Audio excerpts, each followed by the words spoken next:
Welcome back to AHP. Just going to do a quick review on my new Tikka T3 Superlite in 308.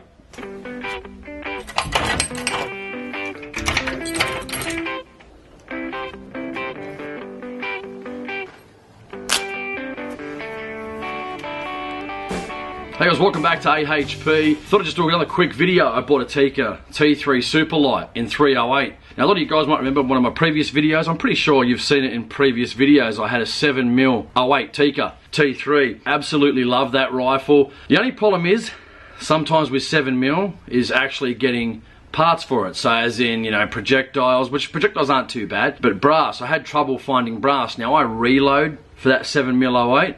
But trying to find brass and other components can be sometimes difficult. Very mild recoiling rifle, great, very popular in other countries like the USA, and also very, very popular also in New Zealand. So what I decided to do was to sell that. I took my Zeiss Conquest 3-9x40 off the 7mm 08, and then what I did is actually put it on my new rifle. So this is actually what I got. This is the Tikka T3 Superlite in 308. Okay, well I got the oversized, which I'll show you just in a second as well. I got the oversized bolt handle, and I also got the anodized shroud on the back here. As you said, this one's in stainless. You know, they look absolutely fantastic. Fluted barrel, and on top of it, I've got my Zeiss Conquest 3-9x40 in the Plex reticle. Now, if I flick it over to this side, you can see I've got the oversized bolt handle. I chose the black bolt handle and the black shroud, black anodized shroud.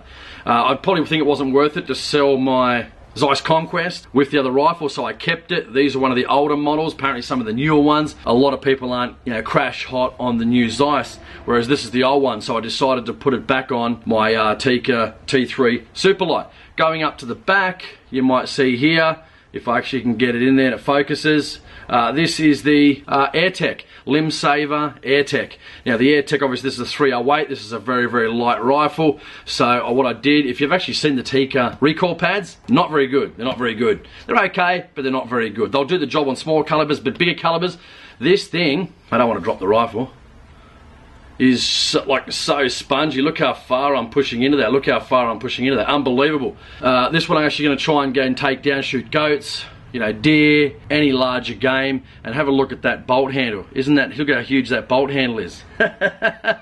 Unbelievable. The black shroud at the back, and it actually looks, as I said, really, really good. I wasn't sort of sold and fussed on the fluted barrel, but I actually have come to like it. And even though I always oil them down before they go in the safe, I don't mind the look of the stainless on these Tikka T3 Superlites. I just decided also to use the factory scope rings. If there's any issues with them, I'll probably just replace them out if something happens to them. And as usual with the Tikka, always very, very smooth bolt handle operation and bolt operation. I haven't even lubed it yet. I only just got it 2 days ago, but general good Tikka quality, made by Seiko in stainless steel, Tikka T3 Superlite. Now I know some of these guys have got them in 300 Winchester Magnum. I'm like, holy moly, I don't know how you shoot that without a muzzle brake.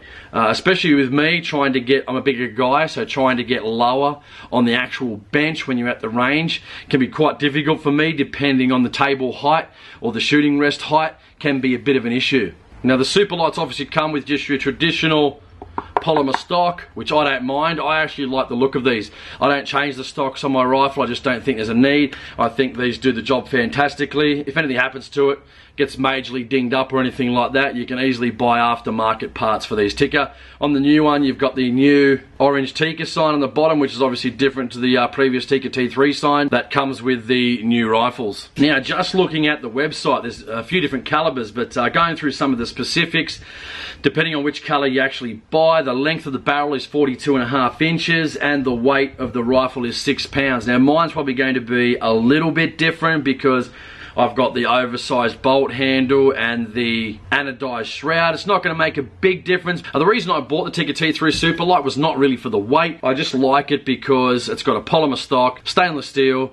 I don't mind the fluting now. It's light, great to take out in the bush, and will be a good serviced hunting rifle that, if looked after, will give you years of trouble-free service. So the Tikka T3 Superlite comes in a range of different calibers. You can check out the website. You can even check out the new Tikka T3X stainless Superlite as well. You can do heaps of stuff to this rifle, guys. You can change recoil pads, you can change stocks, you can change pretty much anything you want. Obviously the rings on the new T3X, you can change the palm swell or whatever they call it. You can pretty much do anything with these rifles. Obviously made by Seiko in Finland. You can't go wrong for a hunting rifle. Have a look on YouTube, plenty of reviews on Tikkas, very popular guns. A lot of people like them for hunting, and for me, for the amount of time I'm going to use it, this is the right price, about $1,200 give or take.